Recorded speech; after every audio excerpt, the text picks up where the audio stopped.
A normal school day suddenly turns into a nightmare. In the middle of the class, a strange red doll suddenly comes to life. It tells the students that they must play a game, but this is not a normal game. If anyone makes a mistake, they die instantly. No one understands who is controlling these deadly games. Now there's only one question: who will survive until the end? The story begins in Tokyo. A high school boy named Shun Takahata is known for being very smart, but because everything in life feels too easy for him, he is always bored. One day, feeling tired of his boring life, he quietly asks the gods to give him something exciting, something challenging, but he never imagined his wish would come true in such a terrifying way. Suddenly, a strange Daruma doll appears in the classroom. At first, everyone thinks it is just a toy, but in the next moment, the doll starts moving and announces the game. The game is simple: red light, green light. When the doll turns around and starts speaking, the students can move, but the moment it turns back to look at them, everyone must freeze. At first, the students think it is just a joke, but when two students try to run to the door to escape, the doll suddenly turns around. In a split second, their heads explode. Blood splashes across the classroom. Everyone freezes in horror. The door is locked. No one can escape until the game ends. Now the students finally understand this is a game where one small movement means instant death. Panic spreads everywhere. Some students start crying. Others scream in fear. But one boy named Satake quickly realizes what game they are trapped in. He tells everyone that this is the Japanese children's game called Daruma-san ga Koronda. The doll will turn its back and repeat the phrase again and again. While it is speaking, the students can move closer to the button near the teacher's desk. But the moment the sentence ends, the doll will turn around. And if anyone is still moving at that moment, their body will instantly explode into thousands of small red balls. The classroom is filled with fear. Everyone is shaking and crying. No one knows what to do. But then Satake speaks up again. He says he might know a way to end the game. He points at the back of the Daruma doll and tells everyone there is a button there. If someone presses that button, the game will stop. Hearing this, one student decides to take the risk. While the doll is slowly speaking the game phrase, the student suddenly runs toward it, hoping to reach the button. But the doll quickly realizes what he is trying to do. Suddenly, it finishes the sentence very fast and turns around. The student is still moving. In the next second, his head explodes like popcorn. Blood splashes everywhere again. Now the students notice something even worse. On the back of the doll, there is a timer counting down, and there is less than 1 minute left to finish the game. Panic spreads even more. Many students lose control and start running toward the doll, hoping to press the button first. But because they move at the wrong time, the doll keeps turning around, and their heads explode one after another. In just a few seconds, almost the entire class is gone. With only 10 seconds left, only 2 students are still alive, Shun and Satake. Realizing they have no choice, they decide to work together. Satake quickly bends down and tells Shun to jump on his back so he can reach the button. Shun jumps forward at the perfect moment. With only 1 second left on the timer, he manages to press the button on the doll's back. Immediately, the Daruma doll stops moving.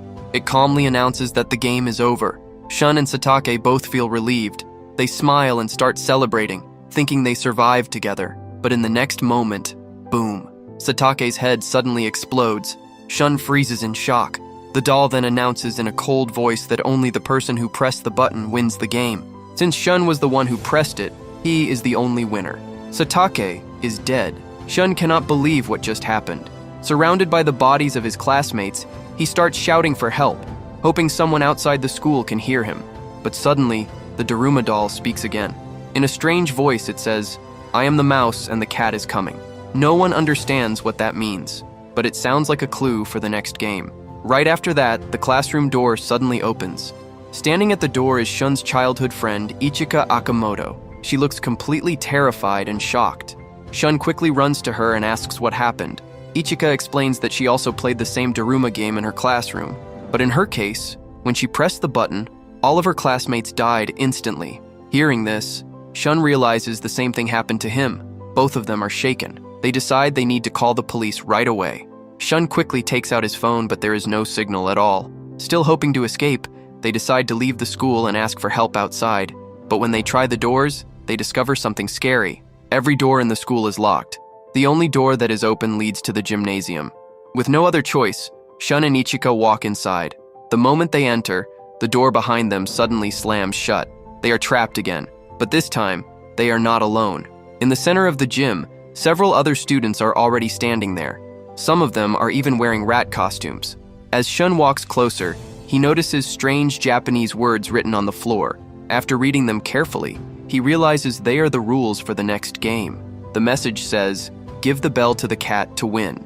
Just as everyone is trying to understand what that means, one of the students wearing a rat costume warns the others. He says everyone should quickly put on a rat costume because they have no idea what will happen to the students who don't. Before anyone can think too much about it, the ground suddenly opens up in the middle of the gym. From the hole, a giant Maneki Neko statue, a huge lucky cat, slowly rises up. At the same moment, music starts playing. Suddenly, the giant cat comes to life. Without warning, it moves forward and swallows one of the students in a rat costume in a single bite. Everyone starts screaming. The students panic and run in different directions while the giant cat begins chasing them around the gym. At one moment, the giant cat moves toward Ichika. Shun thinks she is about to be eaten, but strangely the cat doesn't attack her. Instead, it suddenly turns its head and stretches its long spring-like neck across the gym, and swallows several other students wearing rat costumes. While running across the court, Ichika notices something rolling on the floor, a bell. At the same time, Shun sees something important. Around the cat's neck there is a collar, and hanging from it is a basketball hoop. Suddenly the message written on the floor makes sense. "Give the bell to the cat." Shun quickly tells everyone about the bell. One student from the basketball team grabs it and asks Ichika to pass it to him. He throws the bell toward the hoop with perfect aim, but just before the bell goes in, the giant cat blocks the shot. Then it throws the bell back with huge force, smashing the student against the wall and killing him instantly. After that, the cat looks straight at Shun, but strangely, it still doesn't attack him. Instead, it turns and eats another student wearing a rat costume. At that moment, Shun finally understands something important. The cat is hunting the mice. He quickly shouts to everyone to take off their rat costumes. The students quickly remove them, thinking they are finally safe. But suddenly, the cat starts moving again, and now it begins attacking everyone, costume or not. The gym turns into chaos again. Students run everywhere trying to escape. During the panic, Ichika falls on the floor right next to the bell. At the same time, they notice the timer, only 3 minutes left. The giant cat slowly walks toward Ichika and opens its huge mouth to eat her. But right before it bites down, Shun suddenly appears wearing a rat costume. He runs in front of the cat, moving from side to side and distracting it. The creature starts chasing him instead. While running, Shun shouts for someone to throw the bell. But after seeing what happened to the basketball player, everyone is too scared. No one wants to risk dying. Then something strange happens. Because Shun is wearing the rat costume, he suddenly starts hearing a voice. It's the cat, and somehow he can understand what it's saying. Shun listens carefully and realizes the cat keeps saying that its back is itchy. It wants someone to scratch its back so it can relax and fall asleep. Now that he understands the cat, Shun quickly runs behind it and jumps onto its back. He grabs onto the ropes and starts scratching the cat's back. Surprisingly, the giant cat actually likes it. It stops attacking and begins asking for more scratching. But Shun knows he can't do it alone, so he asks the other students for help. Ichika jumps onto the cat's back first to help him. Soon, the other students also climb up, and together they keep scratching the cat. After a while, the giant cat finally falls asleep. Now is their chance. Shun picks up the bell and prepares to throw it into the hoop, but the other students suddenly get nervous. They remember the first game, where only one person survived. Now they start arguing about who should throw the bell. Their loud voices wake the cat. In one quick move, the giant cat slices 2 students apart. Now there is no time to make it sleep again. Thinking fast, Shun makes a new plan. He grabs a torn basketball, then asks Ichika to follow him to the locker room with the bell. A moment later, they return. The bell is now hidden inside the torn basketball and wrapped in a mouse costume. Shun and Ichika move toward the cat from 2 different sides, confusing it about who will throw the bell. While running, Shun pretends to show the basketball so everyone thinks that is the real throw. The cat also focuses on Ichika, preparing to block her shot, but it was all part of Shun's plan. At the last moment, he reveals that the bell is hidden inside the ball, and he throws it toward the hoop. But sadly, he misses. The bell falls just short of the basket. Everyone thinks the game is over. But suddenly, a tough student named Amaya jumps down from above the cat. He grabs the ball and slams it into the hoop like a basketball dunk. The bell goes in. They win the challenge at the very last second. The giant cat immediately shuts down. A few seconds later, It comes back to life just to announce the winners, Amaya, Shun, and Ichika. But then Shun notices something strange. None of the other students are moving. When he looks closer, he sees Amaya walking around with an iron bar, knocking every student unconscious. The guy has completely lost his mind. Amaya slowly walks toward Shun and Ichika and tells them something crazy. He says that God has chosen them, and only the chosen ones deserve to survive. Hearing this, Ichika angrily tells him that he is completely insane. She says he should never compare himself to Shun. Amaya doesn't like that at all. He suddenly walks toward Ichika in anger, and Shun quickly steps in front of her to stop him. But right at that moment, the giant cat suddenly releases a cloud of gas into the room. Within seconds, all three of them lose consciousness and collapse. Meanwhile, across the entire world, strange things are happening. News channels start reporting that many young people are mysteriously disappearing. At the same time, huge floating cubes have suddenly appeared in the sky in many different cities. No one knows where they came from. Inside one of these cubes, Shun slowly wakes up. He looks around and sees another student, Taisei, an old schoolmate who transferred to another school years ago. Besides him, there are two more students in the room, Tyra and Ta. They explain that they also survived the Daruma game and the giant cat challenge at their own schools. While talking, Shun suddenly notices something strange. Everyone in the room has a surname that starts with the letter T. This makes him think that the survivors might be separated into different rooms based on the alphabet. Then Shun remembers something that makes him worried. Ichika's last name is Akamoto. That means she might be in another room, possibly with Amaya, but the door is locked, so Shun can't do anything to help her. Hoping someone outside might hear him, Shun starts knocking on the door loudly, but Tyra, who is a very arrogant genius, stops him. He says no one is coming to save them. Then he activates a hologram screen in the room. The screen shows news reports about the giant cubes all around the world. That's when they realize the truth. They are trapped inside one of those cubes, and the only thing they can do now is wait for the next game. Suddenly, someone starts knocking on the door.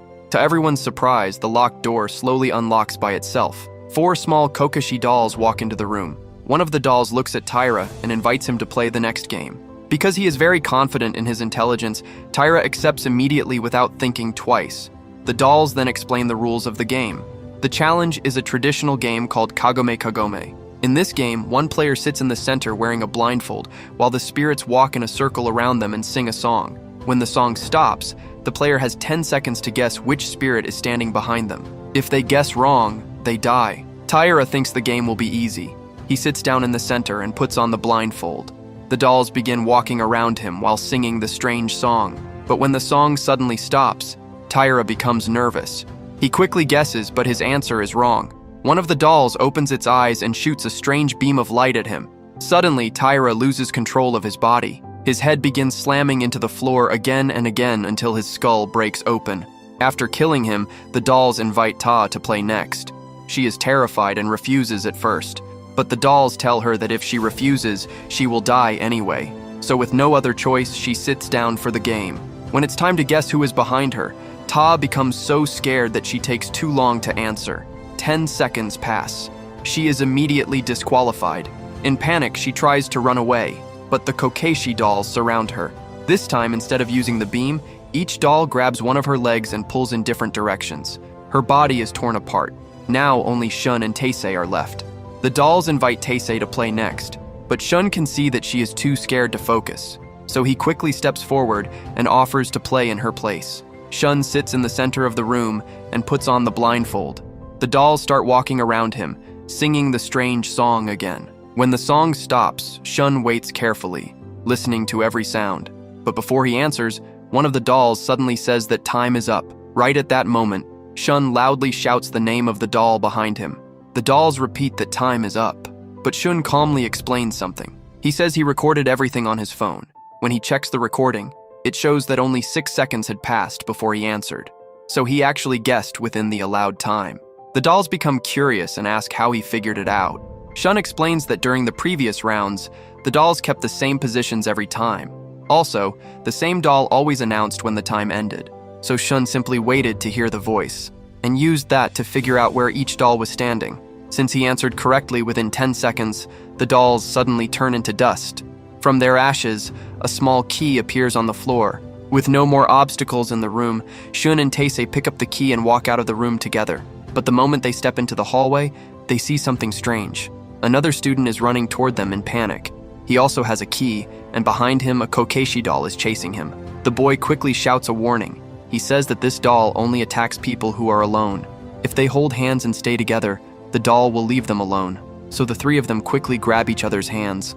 The doll walks up to them, checks if they are really together, and then calmly walks away to search for another lonely student. Now Shun's group has 2 keys. While walking through the long corridors of the cube, they suddenly hear someone screaming. They run toward the sound and soon discover that the person screaming is Ichika. She is being chased by the same lonely doll. Without thinking, Shun lets go of the other's hands and runs straight toward her. At the last second, he grabs Ichika and pulls her close before the doll can catch her. A little later, in another hallway, 2 other students discover something strange. A giant wooden head stuck inside the wall. On its forehead, there is a timer, and below it are 7 keyholes. When Shun's group arrives, they see that those 2 students also have 2 keys. They count everything together and realize they now have 4 keys, but they still need 3 more. The timer shows they only have a little more than 2 minutes left. Everyone begins to panic, but suddenly 3 keys are thrown onto the floor in front of them. A moment later, Amaya appears. He walks in with another student who he was using to trick the lonely doll. Now they finally have all 7 keys. But before they move forward, Amaya suddenly knocks the other student away like he's nothing. Then he calmly asks to join the group, saying they all need the keys to continue to the next stage. With no other choice, the group accepts him. They place all 7 keys into the wooden head. Immediately the wall opens and reveals a tunnel leading deeper inside the cube. Before they go through, the giant head tells them to change their clothes. After that, it disappears, and the group walks through the tunnel. When they reach the other side, they find themselves in a snow-covered world. Suddenly, the ground begins to shake. Then they see the reason. A giant polar bear is snowboarding down the mountain, doing tricks like a professional athlete.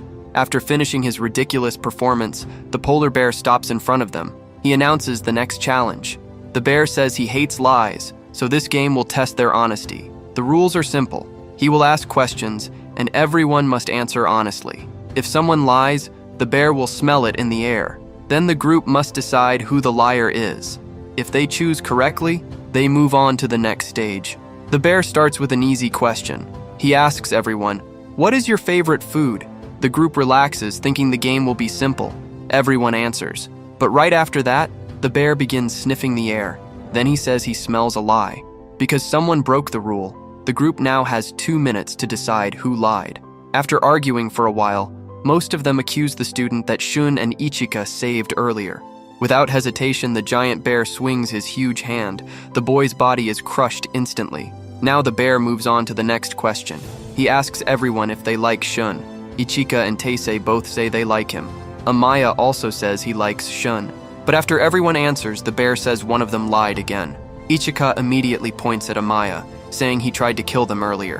While they argue, Shun suddenly starts thinking about something strange. Why would someone lie, knowing they could die? The bear suddenly laughs.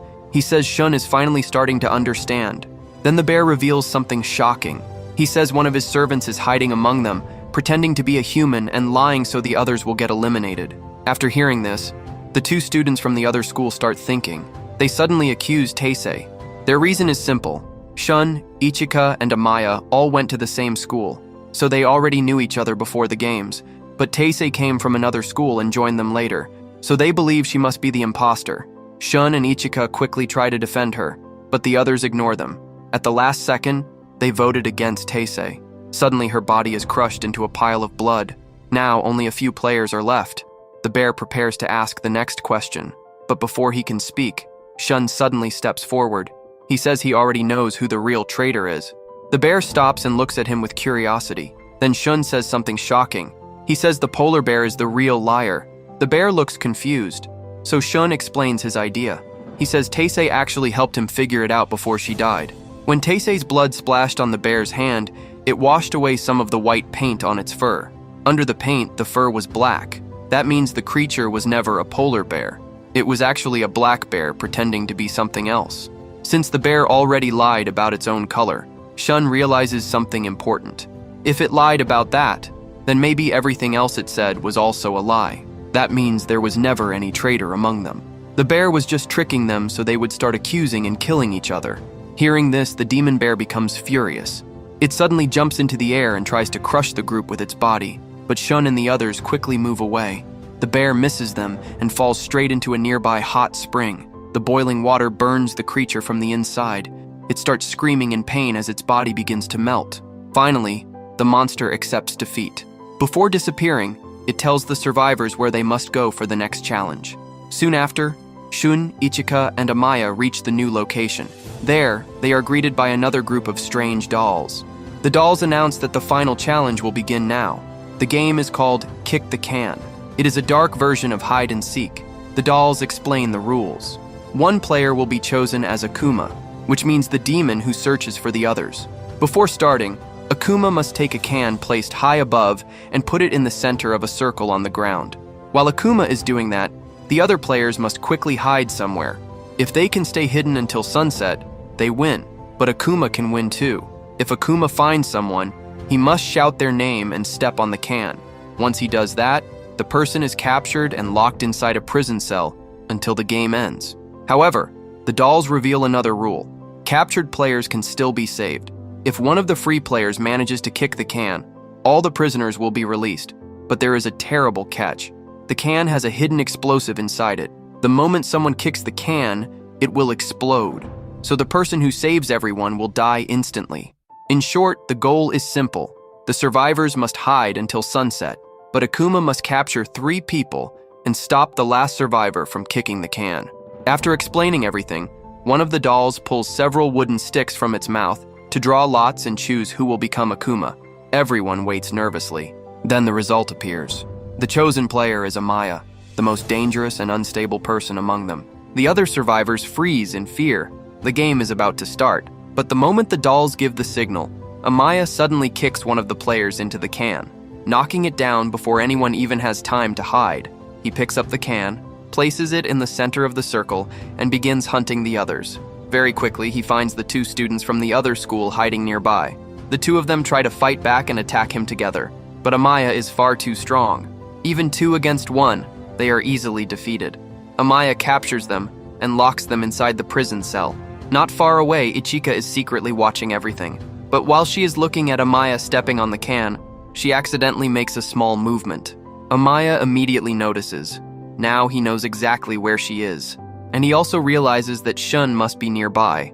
Knowing Amaya is coming, Shun quickly ties a rope to a heavy object and starts climbing down toward the ground, trying to reach the can. Meanwhile, Amaya runs to the building where he saw Ichika. He begins pounding on the door, trying to get inside. Ichika quickly understands something important. If they stay together, they will both get caught. So she decides to buy some time for Shun. She quietly leaves the room and goes downstairs to face Amaya herself. But instead of saying her name and going to the can, Amaya simply knocks her unconscious and continues searching for Shun. When he reaches the top, he only finds the rope Shun used to escape. Down below, Shun realizes Amaya will probably stay near the can and guard it. So he runs around the area, looking for a new hiding place. After some time, Amaya shouts out to him. He pretends to be friendly and says he already captured 3 people, so the game is basically over. He tells Shun they can work together and survive, but Shun knows he is lying. While hiding, Shun finds something useful, a suit of old plate armor. As the sun slowly starts to set, Shun comes out of hiding wearing the heavy armor. His plan is to use it to protect himself from the explosion when he kicks the can. But the armor is extremely heavy, and it makes it very hard for him to move. Still, Shun slowly walks toward Amaya. At one moment, he even drops his sword and looks completely helpless. Seeing this, Amaya laughs and walks toward him. Since he can only capture someone after seeing their face, Amaya removes Shun's helmet while mocking his plan. Confident that he has already won, Amaya starts walking toward the can. But suddenly he feels something pulling him back. There is a chain attached to his waist. That's when Amaya realizes the truth. This was Shun's plan all along. Before leaving his hiding spot, Shun secretly tied one end of the chain to the armor. When Amaya removed his helmet, Shun quickly wrapped the other end around Amaya's waist. Now Amaya can't reach the can. With no other choice, Shun suddenly jumps off the edge of the cliff into the sea, dragging Amaya with him. Amaya struggles desperately to avoid falling. When Shun touches the water, he quickly slips out of the heavy armor and climbs back up the wall. Meanwhile, Amaya is stuck pulling the heavy armor out of the water. By the time Amaya climbs back up, Shun is already running toward the can. Even though he is exhausted, Shun gathers the last bit of strength he has and sprints forward. Amaya finally frees himself and runs after him, but Shun reaches the can first. He kicks it. Everyone covers their heads, waiting for the explosion, but nothing happens. A few seconds later, the sky begins to grow dark. The dolls appear again and announce that Shun is the winner. Then they reveal the truth. There was never any bomb inside the can. They only said that to make the game more exciting. Amaya, angry and humiliated, starts shouting, thinking he will now be eliminated. But the dolls calmly say that the entire challenge was just a game, and no one will die now. As a reward for surviving this far, the dolls give each of them a popsicle and tell them to eat it before leaving. After everything they went through, Shun and Ichika sit together and talk about the future while eating their popsicles. While finishing this, Shun notices that there is something written on the stick. He happily shows it to Ichika, thinking it might be some kind of reward, but when he looks at her face, he sees that she is crying. Then Shun reads the message on her popsicle stick. It says, "You are eliminated." At that moment, the dolls speak again. They explain that each challenge tested a different skill: intelligence, courage, teamwork. But in the end, the last thing that decides everything is luck. Each popsicle stick shows the player's final fate. Shun looks at his own stick and realizes that he was the lucky one. He will survive. But instead of Ichika, Amaya will return to the real world with him. As soon as their fate is decided, the dolls fire a laser beam at Ichika and the other eliminated students. Their bodies disappear, leaving behind only traces of their souls. With the final game over, Shun and Amaya are lifted into one of the giant cubes floating above Tokyo. When people around the world see that 2 students survived the deadly games, they begin calling them the children of God. According to the strange rules of this world, one of them will follow the path of destruction and become a powerful god, and the other will follow the path of death, becoming a god of death. And that's where the story ends. So, what did you think about this movie? Let me know in the comments below. And if you enjoyed this recap, don't forget to like and subscribe for more amazing movie stories. See you in the next video.